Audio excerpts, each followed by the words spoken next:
Good evening. Blessings to each of you. What a joy and a pleasure it is to be able to meet in this way. Okay, so a lot of you gave me feedback about the time frame for the upcoming retreat. I'm going to postpone it. And yeah, we're just going to keep working. I see people really smiling and cheering. It's like, I've never received so much feedback to postpone something. So anyways, it's not in the astrological cards at this moment. So maybe mid-January, something like that. Anyways, we'll figure it out. We'll figure it out. And in the coming new year, I'm going to be working on a way that we can all connect more deeply with each other and more in a personal and intimate way. And so I do hope you can be a part of that. So stay tuned for details as I sort the technology aspect of that. But basically, I'm looking at us doing more inquiry work with each other and having more communal settings. And so I look forward to the possibility of that, having you there. Okay. All right, well, let us shut down our eyes, and I'd really like to welcome you into this moment. I'm going to invite everyone present just to stop everything, to put everything down in the space of the mind. As we meet in this space of prayer and this space of meditation,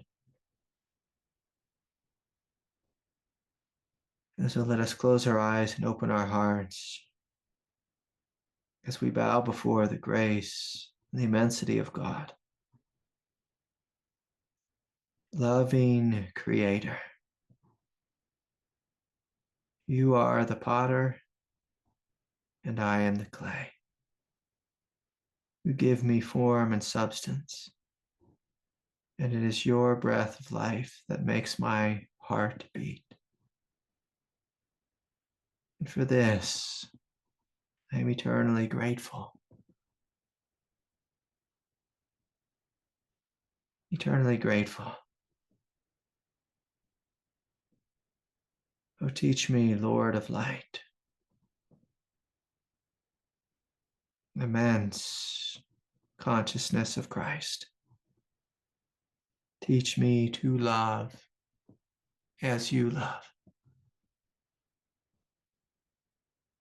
To love as you love.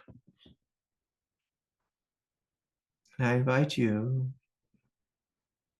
to release your prayer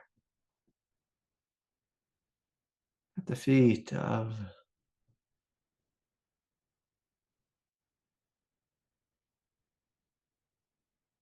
the divine. And I invite us all to reflect on this last part of the prayer. Teach me to love as you love. To love as Christ loved. And so as we begin to feel inward, I invite you to notice, where are the places within you? Where are the places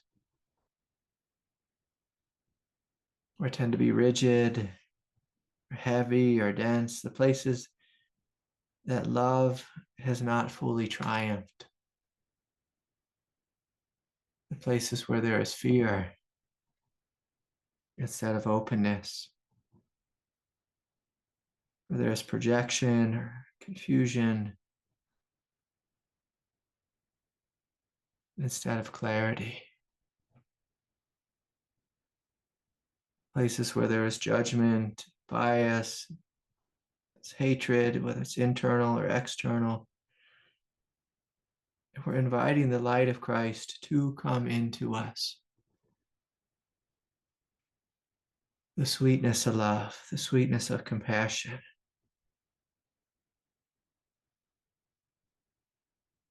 To descend down into this room, into our bodies, into our hearts.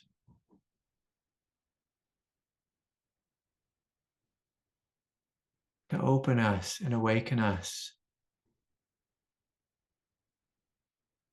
to a greater way of being in this world.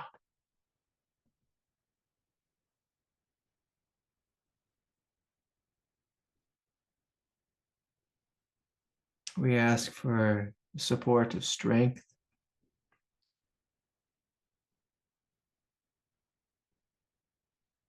to come forward and be foundational for our often tender and sensitive hearts, so that we may love as Christ loved. We may love as Christ loves.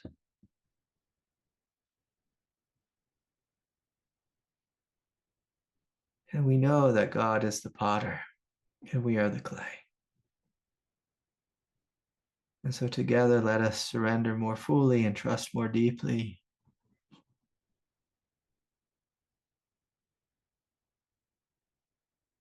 We ask for the strength in letting go of that which no longer serves us, so something greater can fill its space.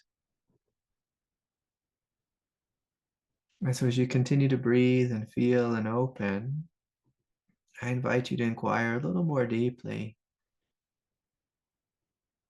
And again, to look, where are the places that have been armored within your consciousness,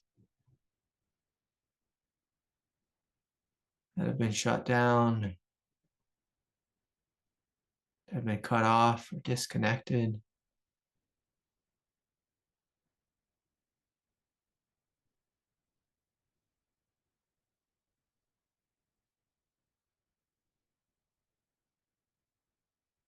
And can we invite this greater love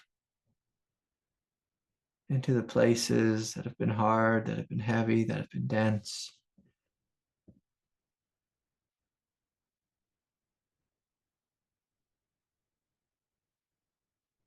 And sometimes there may even be parts of us that ask for mercy.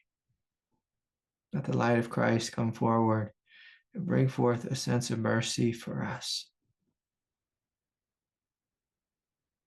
Mercy for the parts of us that have been so deeply plugged into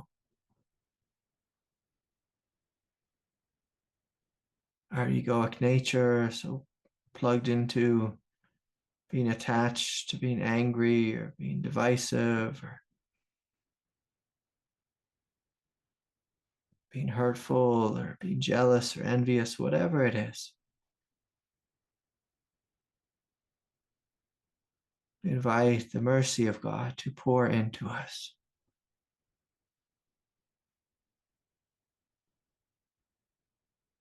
And to give us the strength to let go more fully, to soften deeply, to melt, melt any and all unnecessary suffering and resistance, heaviness and denseness, to melt the places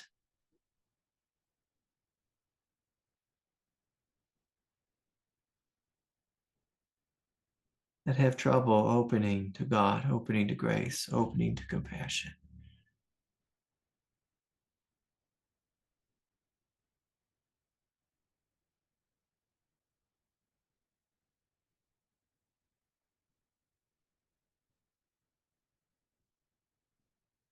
And so just noticing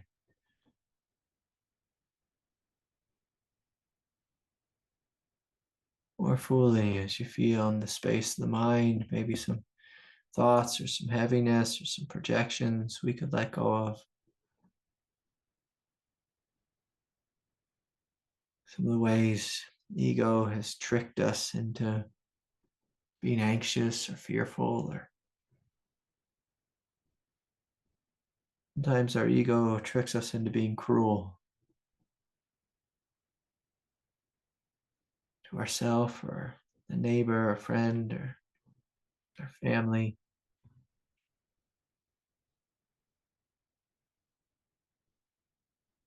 We invite that the energy of compassion and forgiveness wash over us.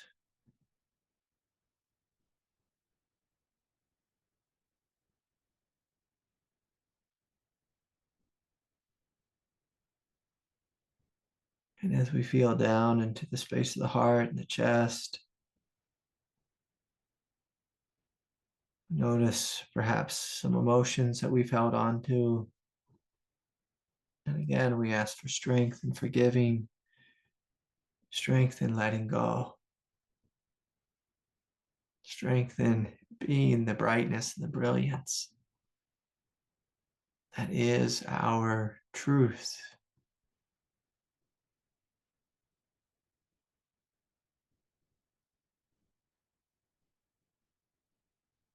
For Christ consciousness does not belong to an ancient fella named Jesus. The Christ is ever present in each of us. For all of us are made in the image and likeness of God. And so we ask for strength in stepping more fully into this likeness, lighting the flames of love, of brilliance, of compassion,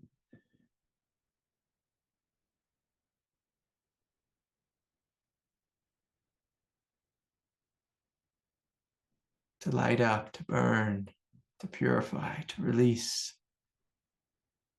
any old emotionality.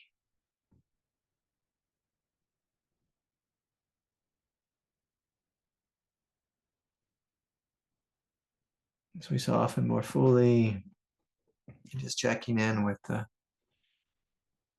with our will, the human will, and just noticing if there's any aspects of our will tends to lie in our belly. We fight with God, fight against God, but we fight against life. And again, can we release this? Inviting ourselves to come into this non-dual recognition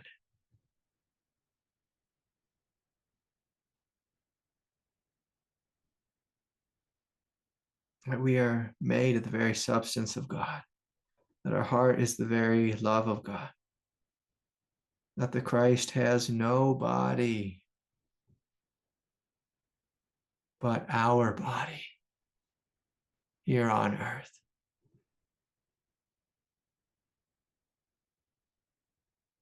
And can we step forward and become the body of Christ here on planet Earth? Can we become the arms, the hands, the legs, the feet, the voice of the Christ here in form?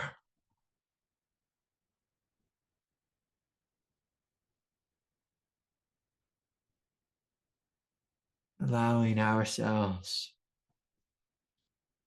to be the evolving edge of God as God pours into reality.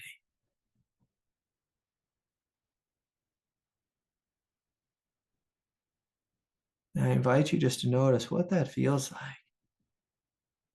to have this flowing presence of grace first flow down into you, lighting up and helping you to recognize that you are the divine here on earth.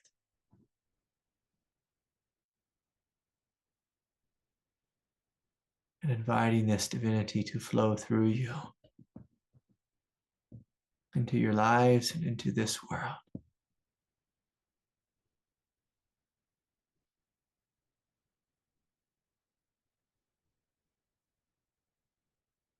And so perhaps even co-creating with the divine. Invite a special blessing for your daughter, or son, or sister, or brother, or father, or mother, our friends and family, people we know, people we don't know, our four-legged friends, just sending love in all directions, blessing this world, blessing this world with the fiery light of the Christ.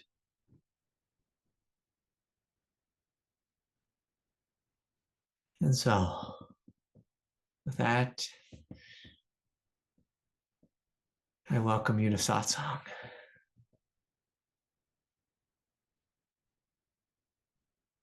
And so I was at the natural grocery store the other day, and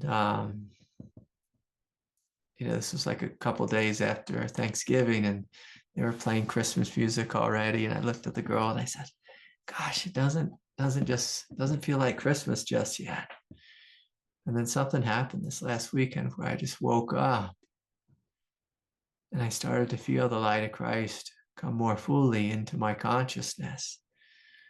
And I began to smile, saying, "Oh, starting to feel more like Christmas. Starting to feel more like Christmas." And I love this time of year, even though it's cold and we get lots of snow here in Colorado, and I don't particularly like the cold. But what I do like is these short days where we spend a lot of time going inward. Like winter is such a wonderful time to practice, to meditate, to connect more deeply with the divine, to be introspective and to be reflective, where we're at, how things are going in our lives, how the path is going for us. And the beautiful thing about a really cold winter day is it stops you. Like in the summertime, I'm always out doing something, riding bikes or climbing mountains or shooting my bow or whatever it is. But in the wintertime, we're forced to go inward and to really be with ourselves. Here it's been getting dark like at 5:15 and 5:30, and I'd look at my little girl and I said, "Okay, it's 8 o'clock. It's time for bed." And she's like, "What? What?" I'm like, "No, sweetie." But it just seems that way. It just seems that way.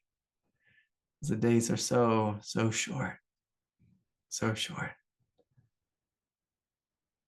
But what better time than now to curl up with a spiritual text. And one of the ones I'm enjoying now is I picked up Yogananda has two really like giant thick books on Christ consciousness that I'm reading, and I'm very happy I picked them up. Very happy. Sometimes I get a lot of complaints from people when I speak about Jesus, when I speak about the Christ, and often it comes down to just a core wound that a lot of people have with the Christian church and with Catholicism or with Christianity. And again, I want to be clear, like none of these complaints are complaints about Jesus and the teachings of Jesus, what he came to offer. Often they're complaints about organized religion. And many of us, we make this mistake that we are hurt or harmed somehow by someone within a religious context. Normally it's with some kind of judgment that they're placing upon us. And so I always add this little caveat when I speak about Jesus. When I speak about the Christ, and those are two different things. That Jesus lived in Christ consciousness. And so the Christ was here before Jesus, the man, during, and of course after. And it's really important that we realize this, that we are opening to the Christ the same way we open to Buddha nature, same way we open to our true self, just aspects of our divinity. I shouldn't say just aspects. Like when I was sitting the other night and I felt the Christ descending into me. It came with this warmth, this fiery compassion.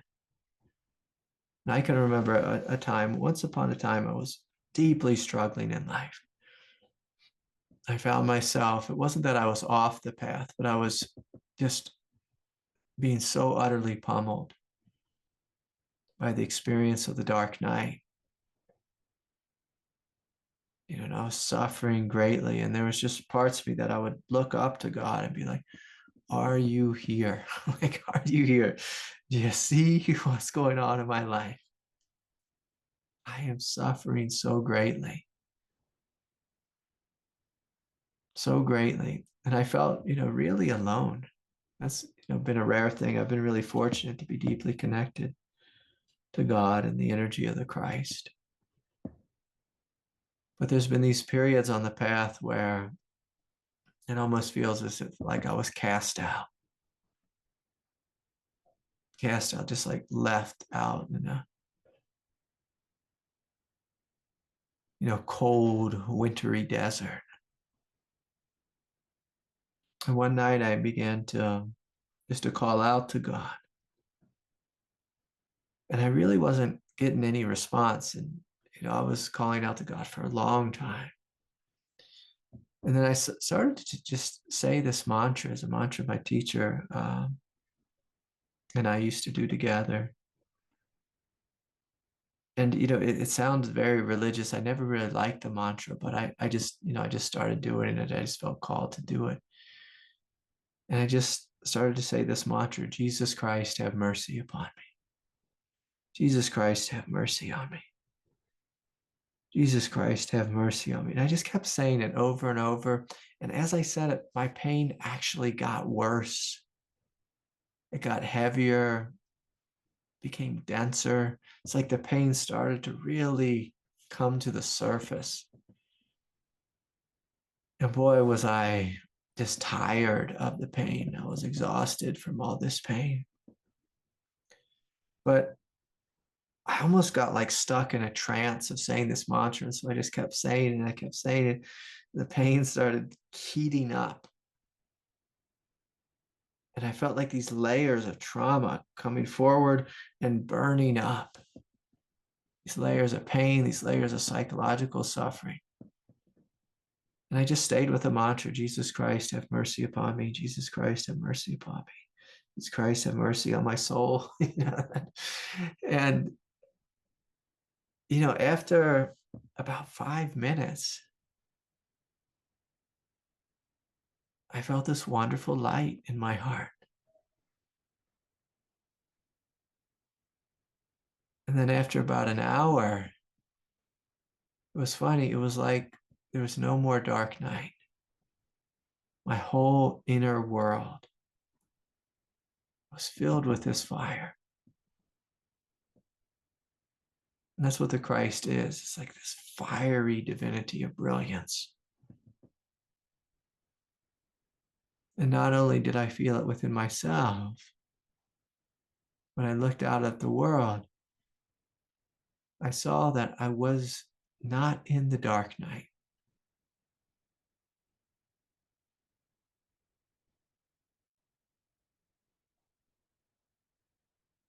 I saw that there was beauty and radiance throughout creation.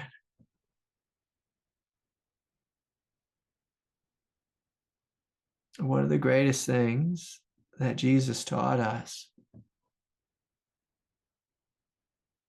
was the example of spiritual strength, the willingness to walk into the darkness, to walk in the direction of the pain, to walk in the direction of confusion.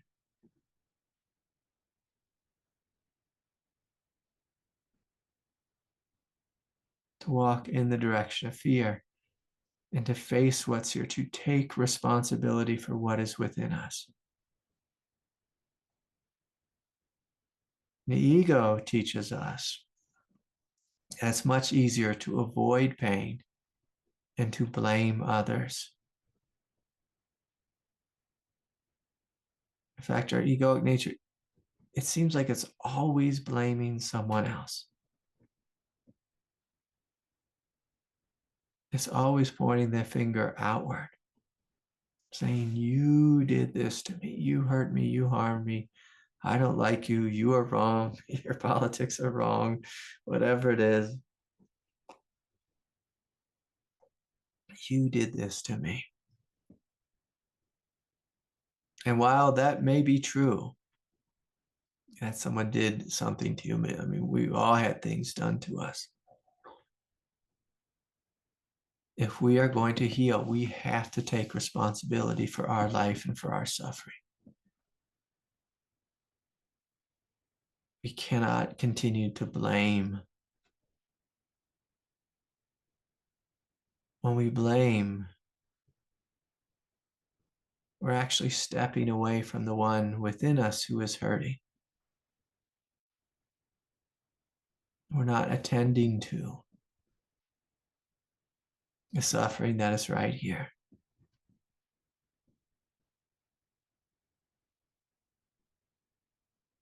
It prolongs our suffering.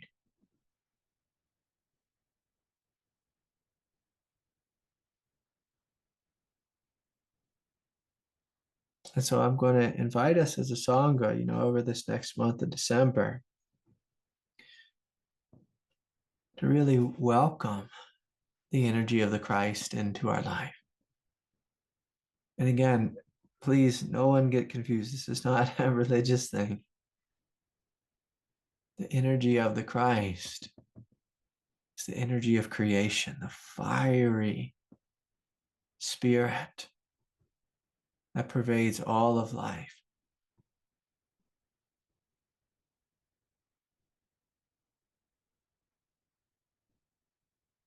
It's the love that is at the heart of the universe. The compassion that heals all wounds.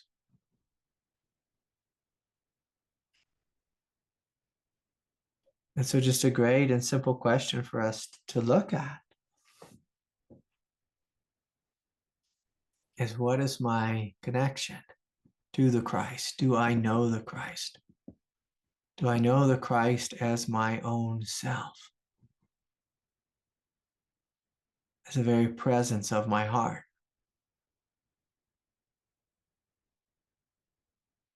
Or is my heart, like the Grinch's heart, 2 sizes too small?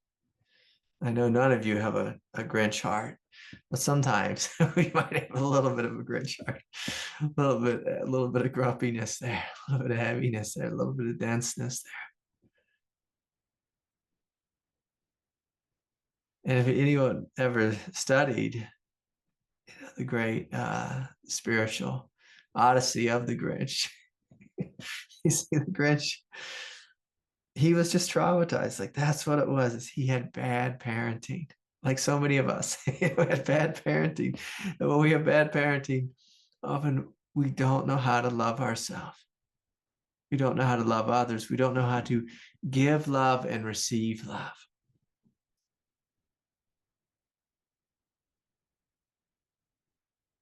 And together, as we awaken to the Christ, we must know about giving and receiving.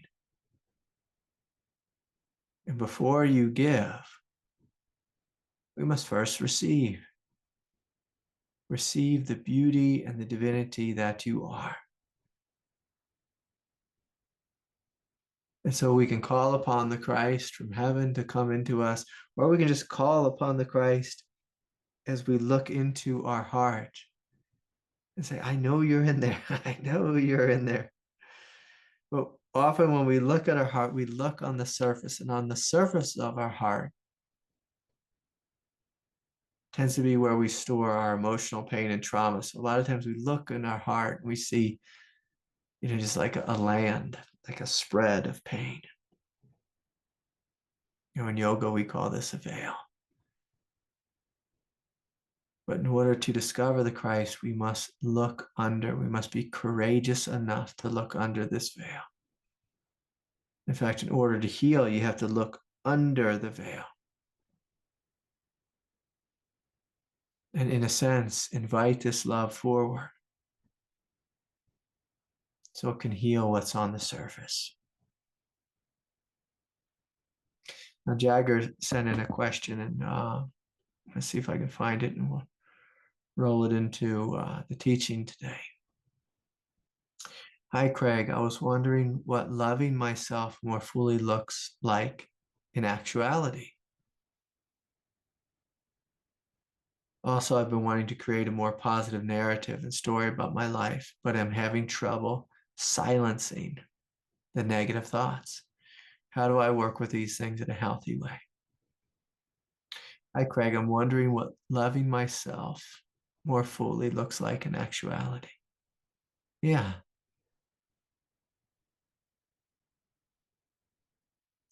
You know, often in life, like when we fall in love, like right at the beginning of a relationship, like when we're in that honeymoon phase, we tend to treat that person, whoever it is that we're falling in love with, we tend to treat them so good. Like we give them our full attention. We show up with the fullness of our heart. And we give them our full attention. We make eye contact. I have this Christmas picture. It is so hilarious. One of those Christmas pictures where we all go and get our picture taken with Santa. And I've got I got my wife. My wife, sometimes she dresses up like just like so beautiful, like a model.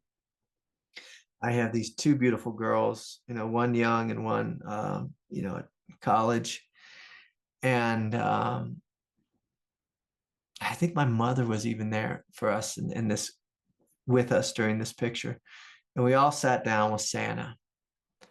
And my God, if my hair wasn't sticking 8 different ways, I had this giant beard. I looked, kind of like I just stumbled out of the bushes, but with a Christmas sweater on. And I said to my wife, like, hey babe, like you see this picture of me, like everyone's looking really good. And I look like a lunatic. Don't you look at me anymore? Like, don't you look at me like if I'm going to get my picture taken? Maybe you could, straighten me up a little bit so I'm not looking like the guy just rolled out of the bushes, that showed up for the picture. And she laughs, but it's just because, she looks like a model, she's just so beautiful. And like in the beginning, we look at each other. So that's our joke around the house. It's like, you don't look at me, you don't see me. um, but like in the beginning of a relationship, Jagger, we really see our partner and we shower them with love. And this is what I'm going to invite you to do with yourself, to really see yourself, be fully present with yourself. So what does that look like in actuality? You listen to yourself and you see all of you. And the mistake many of us make when we are in a realm of psychological suffering is we only see the shadow. We only see the heartache. We only see the despair. But in the beginning of a relationship, even if your new partner has a little shadow or, says something that's a little off or they get a little emotional, we hold space for them. We continue to see their beauty and their divinity. We see the full spectrum of the human being. And so in actuality, if you're learning to love yourself, you may see, oh my God, I'm really suffering. I'm heartbroken. I have all this trauma. I have all this pain. How will I ever make it? But also, so we see that, we acknowledge that, but also I want you to see your strength, your divine nature, your big, tender, sensitive heart. You see this strength and this willingness that continues to show up on this spiritual path. And you acknowledge it. So often with our ego, it's just like showering us with like this negative self-talk, like this internal monologue. You're no good. You don't got this. You're a failure, whatever. Whatever the story is. But I'm inviting you to be awake. And that's what many of us are in the beginning of a relationship. It's this funny mix of being totally awake and totally deluded at the same time. But I just want us to be totally awake to your strength, to your divinity, and acknowledge, I got this. I am strong enough. I'm a spiritual warrior. Love will triumph. Love will triumph. And like you said, like with the story, is you need to replace that old story with a new story. The new story is basically a reflection of the truth. The old story is a reflection, basically, of our trauma response. And again, our trauma response tends to be, I can't do this, or I can't trust, I shouldn't trust, everyone's out to get me, whatever it is. I've been overwhelmed my whole life. I say, no, I've been this deeply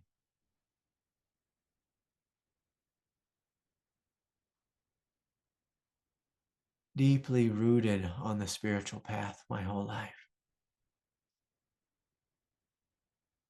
I am a divine warrior. I am here to awaken in this lifetime. This pain and suffering that I faced is here simply to make me stronger. And Jagger, for our story to change, we have to get our emotions behind it. And in this case, I want you to get the energy of faith behind it. I have total faith in my divinity. When we have faith in a negative story, basically we're having faith in the God of ego, the God of separation. I'm inviting you to have faith in the God of truth. I'm inviting you to have faith in your soul. I'm a divine warrior. I have faith in the strength of my soul. My soul has outlived everything in this lifetime and everything in 100, if not 1,000, if not 10,000 lifetimes of the past.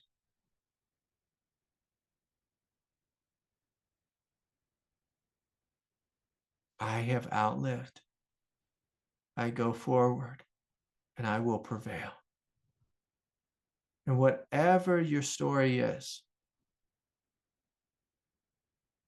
I want you to rewrite it in a way where you are victorious and you see yourself as being victorious. Now, I can laugh a little bit because the nature of my ego, the nature of my programming, like my Enneagram type of programming, was one of unworthiness, was one of being a failure, was one of being like, it's okay if everyone else goes first. It's okay if everyone else wins. It's okay if people attack me and belittle me. And I noticed just this trajectory, like this, like it was just like a program that I had. A story is simply our programming. And we tend to, either have this programming of I'm the worst or I'm the best. And for so many of us that struggle with unworthiness and feel beat down by life, it can actually be a real challenge for us to even imagine being victorious. If we go back to this prayer that we started with, we are the clay and you, Lord, are potter. It means that each of us is a child of the Most High God. Each of us is a child of the Creator. Each of us are made in the image and likeness of God. The love in your heart is the same love that was in the heart of Jesus. It's in the heart of the Buddha. The difference often between them and us is they believed in it. They believed in love first and foremost. The great Amma, behind me, the hugging saint, she's hugged something crazy. It's like 35 million people or something ridiculous, like something ridiculous. I saw her one night. She hugged 25,000 people. It's like, my God, my God. And the difference between her and us is she believes fully in the power of love. She grew up in a household where she was beaten like constantly. Her family, because her skin complexion, she was Indian, but she showed up as like extra dark. And her family like thought she was like some cursed child, and they made her like the servant of the family. They beat her relentlessly.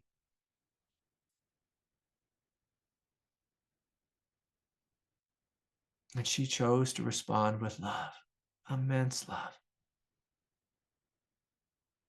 Christ-like love. She chose to listen and have total faith in the God of love, and not to put any faith, zero faith, in the story of her egoic nature. Her egoic nature could easily say, I need to be in therapy the rest of my life. It's like I need someone to hold my hand and this and that. She held her own hand. She called upon God and invited God to be fully in her, as her, live through her.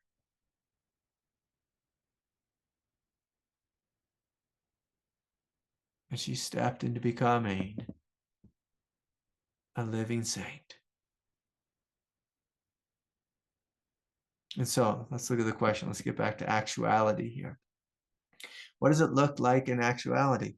Speaking kindly to yourself. How about that? Like, how will we all start with speaking kindly to ourselves? And so, like, if we're walking down the street and we have some voice in our consciousness that is repeating something like, you're a failure, you're no good, we say, stop, stop. Like, I have all these girls in my house, and sometimes they all come and attack me. And I say, stop, stop, just stop. Everyone just stop, just stop, just stop, just stop, stop. We take a deep breath. Say like, okay, let's come into reality here, folks. And so if you find yourself lost in a story, the first thing we have to do is stop. Stop that story. And to come into reality. And reality, Jack, if you look at yourself in the mirror, you'll see that you are a bright light. You have such a tender heart. Such a tender heart. The tender heart path here on planet Earth is a tricky one. Because when we have a tender heart, it's very easy to feel beat up by life and to feel overwhelmed by life. When we have a tender heart, we have to have a very clear, like archetypal story. That God has brought me into this world of darkness and pain and confusion to teach me, to show me, to help me to realize my strength. It's always the case. I had the same thing. I came to this world at such a tender heart.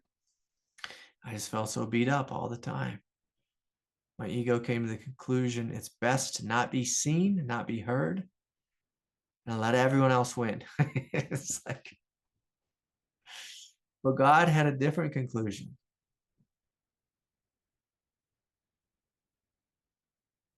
God said, Craig, I want you to be big, and I want you to be bright, and I want you to know your strength. And so I'm going to send you into the dark night again and again and again until you become established in your strength. And see, when we come into this world, we have a tender heart. We don't want our story to be, I have a tender heart and I'm here to get my ass kicked. Like, that's not the story. That's not the story. The story is, I'm here to grow and in strength. And as I grow in strength, this strength will balance this tender heart. So that this tender heart can shine into the world and help to heal the chaos, the confusion, and the sickness of this world. What's going on, say, in Israel and Palestine and Russia and Ukraine? They need tender hearts to take over the situation there. We need tender hearts to take over the situation. We don't need any more hardened hearts here on planet Earth. We've got enough of those. And those with a hardened heart, we can just play that cycle of war again and again.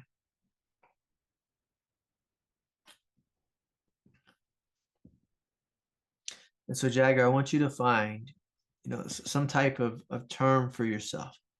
I'm a tantric warrior. I'm a spiritual warrior. I'm a bright light. I need you to find something and to identify with this.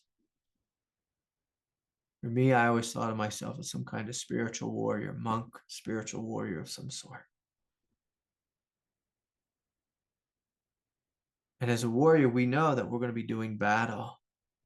And so when things come to us, we don't say, oh, here it goes again. No, we acknowledge here on planet Earth, we're here to do battle with the forces of darkness. We're overcoming these forces of darkness with the forces of love, with compassion, with forgiveness, nobility, Buddha nature, Christ-like nature.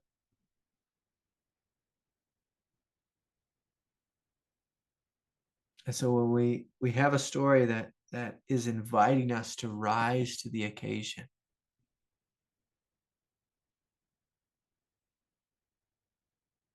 this story where we rise to the occasion, will help get us out of victim consciousness or beat up or beat down consciousness.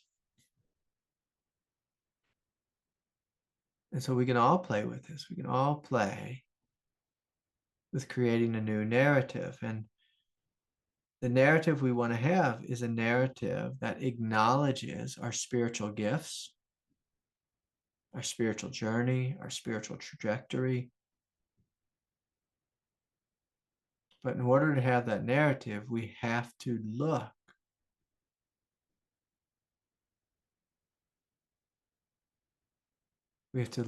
at our soul, the qualities of our soul. If we look to the qualities of our ego for our narrative, again, it'll just be, I'm the worst or I'm the best. It's just like, but both are arising out of insecurity. I'm the worst and I'm the best. Both are arising out of insecurity because it's arising out of our ego. At the heart of the ego is insecurity. We need to look at our divine qualities, our soul qualities, and create a narrative around the journey of our soul. And it can be helpful to see that challenges bring out the qualities of your soul.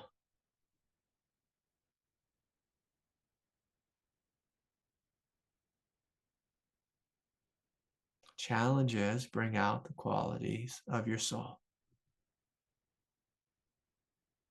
Like for me, when I went through the challenge of divorce, it helped me to discover unconditional love.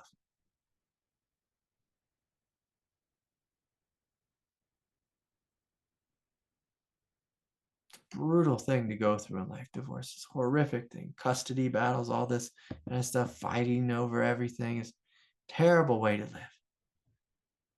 But it taught me about unconditional love. Unconditional love for myself and for those attacking me. And I can say that with a smile right now, with a smile. In fact, I saw that individual just the other day, and I can smile. I can smile. That this one hurt me so much, but I can smile because I know about forgiveness. I know about letting go. I know that I'm okay. I know that I will outlive everything earthly.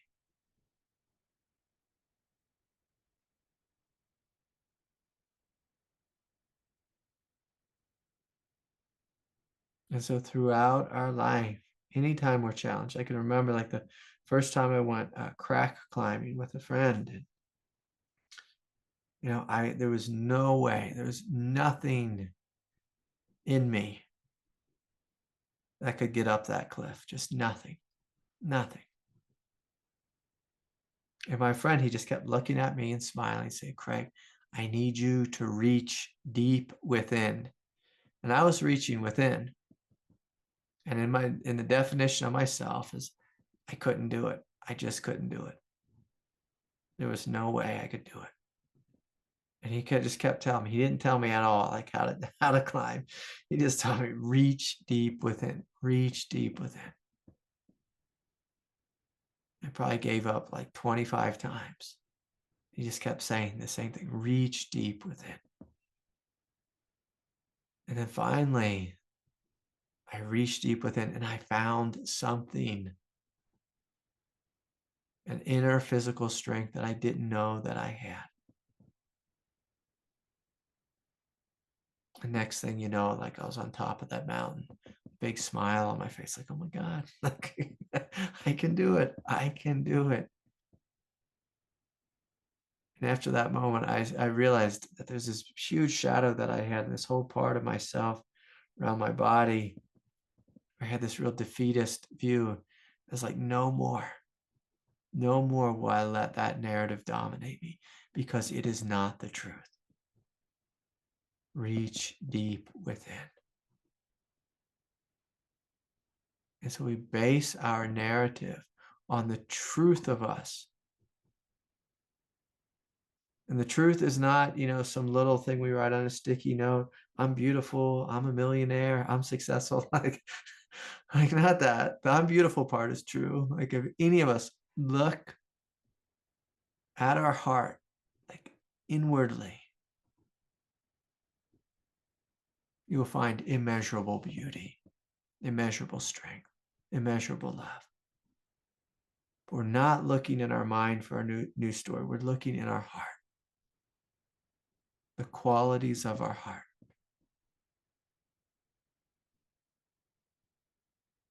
And so his question, what does it look like in actuality? Talking kindly to yourself, treating yourself with love and respect, seeing your divinity first and foremost, attending to the parts of you that are in suffering and giving them a full presence of love. And then so much of it, I hate this term, but I'm just going to use it, comes down to if we want to change, we need to reparent ourselves. Reparent ourselves. Reparent the parts of us that are stuck in pain, that are stuck in confusion, that are stuck in delusion.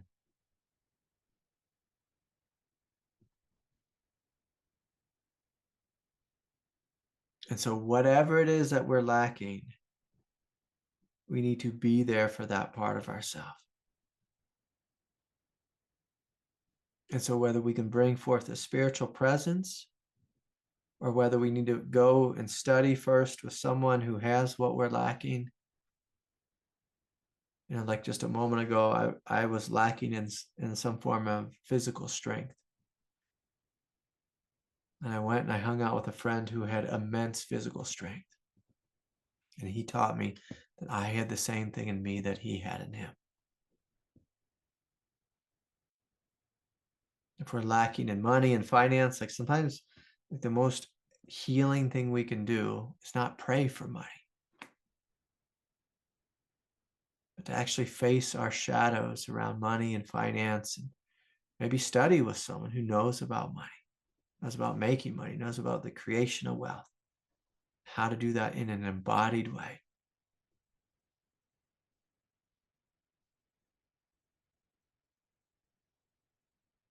If we're lacking in love, sometimes we study with someone, like this, where we say, well, what does it mean to love myself?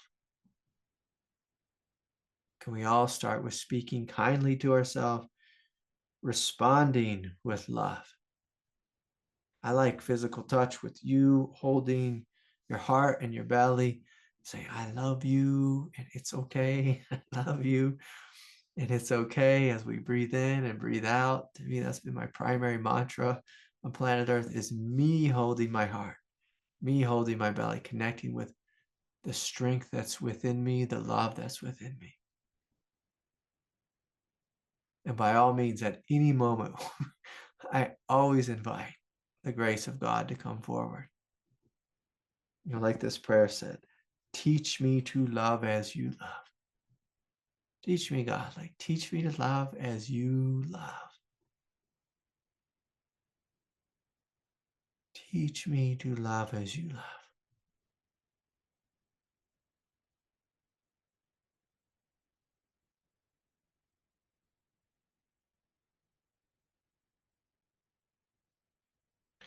And so lastly, Jagger, this part about silencing negative thoughts. Negative thoughts will silence themselves when they're met with love. When they're met with love. The quickest way to a silent mind is through fully loving the parts of us that are hurting. And again, if we look at what does that mean in actuality, you find that place in the body, and again, place your hands there and speak to that part of you. I see you, I love you, I care, it's okay. And oftentimes, they can be stuck and frozen in some kind of emotional state. And it's important that we allow them to grieve, because through grieving, they release. But if we don't grieve, oftentimes, if we have repeating negative thoughts, it's a sign, most often, that there's some emotion that's stuck within us that's being ignored by us. And if we face it, we'll tend to feel some pain. And if we fully feel that pain, we'll begin to grieve, and that emotion will empty out. And then there's this funny thing. Our mind forgets about it. It disappears. It's wiped out of our consciousness. And the byproduct of that is a silent mind. The reason why, if you ever meet a great master and you come into their presence, their mind is silent because they've done all their work. Their mind isn't tripping over things. It doesn't have a bunch of unresolved baggage and business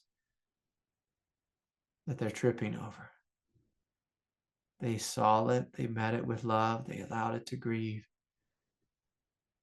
And the byproduct of that is silence.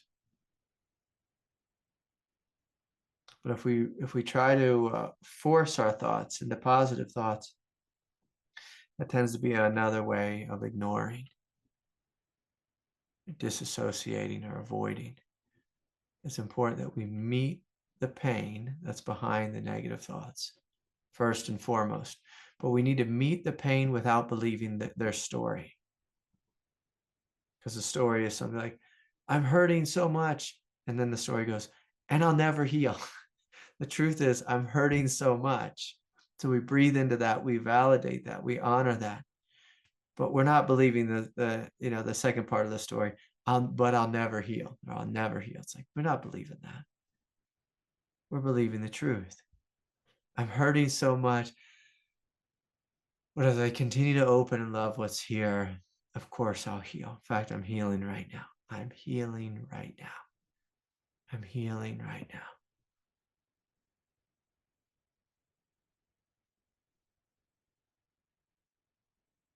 And again, we can always ask for support from God, support from the Christ. We can say, teach me to love as you love.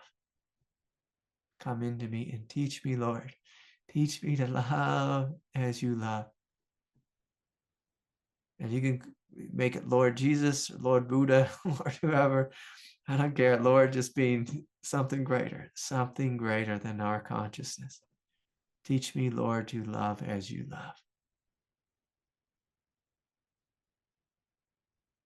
And as we say this, like as we open this prayer, you begin to feel this love coming down, pouring into our heart. You maybe begin to discover this energy of mercy washing over you. And then all of a sudden, you are able to forgive your brother or your mother or your father, or whoever it is, or me. Maybe you'll be able to forgive me for what I've done. You know, what is the Our Father prayer? It's like, help me, Lord, forgive those who trespassed against me as I forgive those. It's like, Lord, like, please help others to forgive me as I forgive them. As we're inviting the Christ to awaken within us all, to fill our hearts with the sweet nectar of compassion, of love, of forgiveness. And of course, all of this in a spiritual context of strength.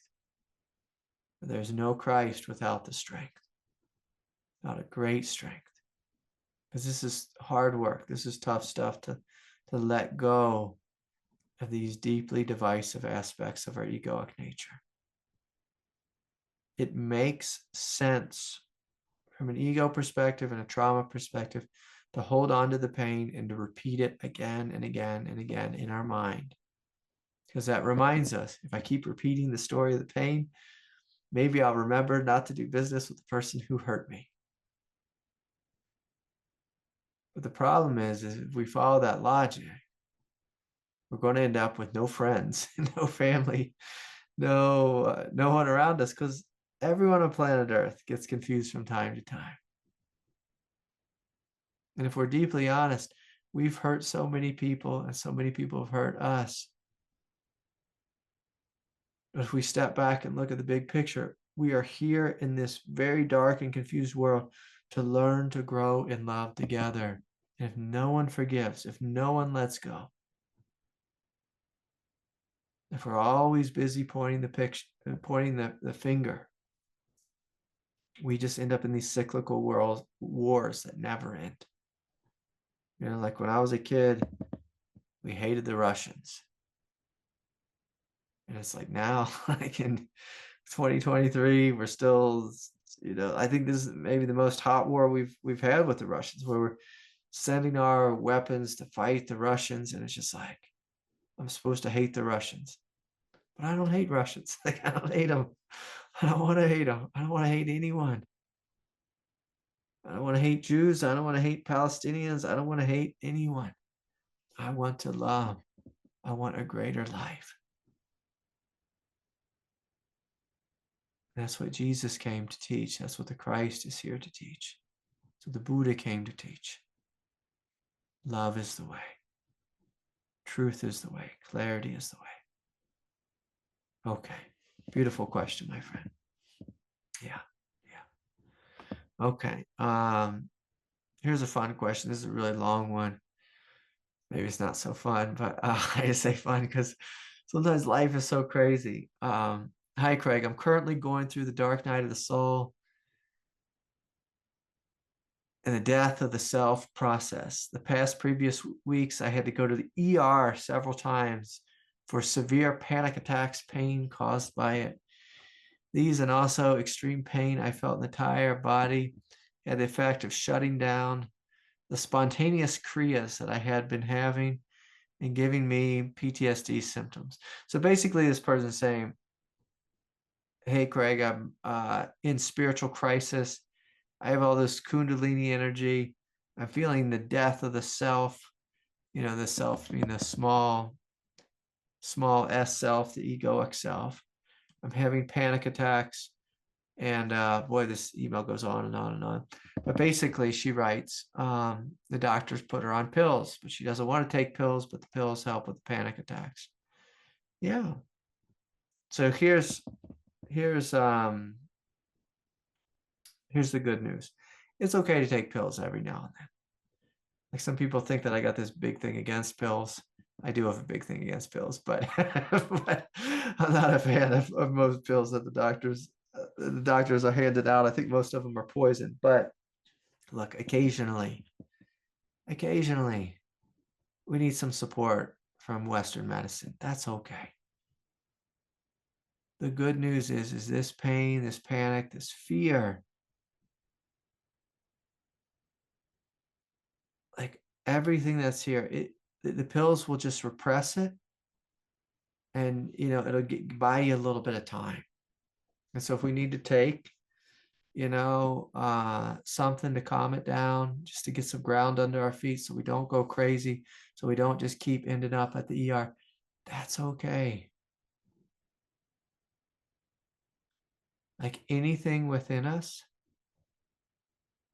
is just going to be sitting there waiting for you until there's the time and the space to do your work. And so whether that is today, whether that's next month, whether that's in 5 years, like she's in a sense is worried that she's messing up the process, and this is her one big chance and this and that. It's okay. I'm just going to let you know it's okay. If you take pills, it'll just, psychotropic drugs, it's just going to slow things down and spread things out. It may even go a little bit quicker. Like, who knows? Like, sometimes we take something, it calms us down, and then, we can see things with clarity, and then we can start to unpack what's here. We can find a good therapist or support person. But my dear, the thing I'm going to tell you is, like, find someone helpful and speak with them, meet with them. And whether that's me in a session or coming to our Kundalini group, or if you have a healer where you live, or a counselor or a therapist, or, sometimes it's, we just need some body work. Get on a massage table or a cranial sacral or something, and that can really calm down our nervous system.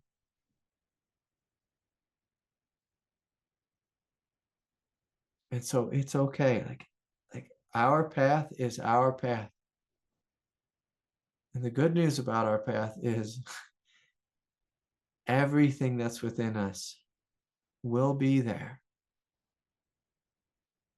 until we face it. There's no messing it up. We have 1,000,001 chances. 1,000,001 chances to face what's here. Like, a lot of times people think it's like this sprint to the finish line. There's no hurry. There's no hurry. But what can be helpful is just to give you some perspective, is to meet with someone good who can kind of hold your hand through the process, and to give you some guidance. And so the main thing, like with panic attacks, I used to have panic attacks. I used to think of them as quite hilarious, actually, because they would come so often for me, and I would just lay down on the floor, and my body would start to go into panic. And I would place a hand on my heart, and I would breathe. It's okay. It's okay. It's okay. As I was hyperventilating, I was like, I love you. And it's okay. I love you. It's okay. And I'd have the mucus and the tears and the sweat through a shirt, and like, it was really bad. Like, if I'd sweat through my pants, I'd be like, geez, it's a crazy thing to have a panic attack. But when you begin to realize that panic is just energy, if you don't believe any of the thoughts, like the thoughts when you first have a panic attack are, I'm going to die. I need to go to the ER. Like, it's going to kill me. But if you just breathe deeply and fully, that thing will just wash right over you. And your breath will start to regulate. And you realize, I'm okay. I'm okay. And sometimes it can feel just like riding some waves of energy. Like, panic can be really intense. And this is true of any really intense emotions, whether it's panic, which is a form of fear, of course, whether it's rage or whether it's sadness. Again, like, I love them all. If we just breathe through them and ride the waves of it, And so if we just do something simple like lay on the earth, because if you imagine like for thousands of years, maybe even hundreds of thousands of years, we haven't had little white pills. What is human beings? They laid down on the earth and they breathed through a panic attack. And we all survived. We all survived. We all survived. And so I'm going to invite you to trust that your breath is the doorway. If you let that energy just come up the spine and out the exhale, eventually that energy will release. Will release. And oftentimes it could be like a great tantric doorway with really intense emotions. If we ride those waves and really let go, it can be a ripe opportunity to let go a tremendous amount of karma, tremendous amount of pain. Have you ever had like a really good cry? A really good just like bout of anger where you just like let go of all the thoughts of the anger and just felt the heat, the intensity of the anger. Your consciousness starts to feel huge and immense. And you feel big in a Christ-like way. And it's a funny thing to open the door to rage, to breathe through it, and to end up in Christ, in Christ consciousness or Buddha nature. This is absolutely possible. I can tell you how many times, like hundreds of times, I used overwhelming emotions as tantric doorways into stepping into something immense. Something immense, as long as you don't believe the thoughts that go with the emotions. That's the trick, is not to believe the thoughts, but just feel the sensations, allow the sensations to flow, to empty, allow your consciousness to expand to meet it all. And what you'll find is your direct experience will change immensely. Will change immensely. And so, all right, well, let's do this before we're done. Again, I want us to close our eyes.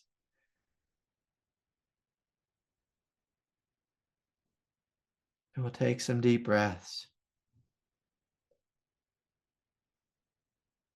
And again, we'll just open to this prayer. Teach me, Lord, to love as you love. Teach me, Lord, to love as you love.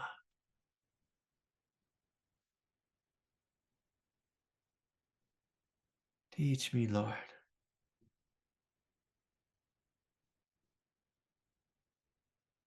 to love as you love. Show me what I need to let go of, what I need to release, what I need to abandon.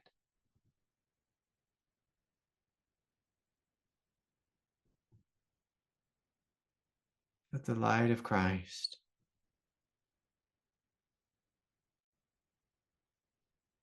and more fully take root within me and ask me.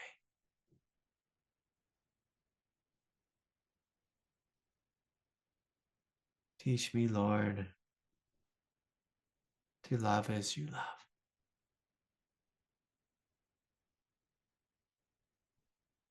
And so much love to each of you. So good to be with you all. We will see you all next time. Good night, everyone.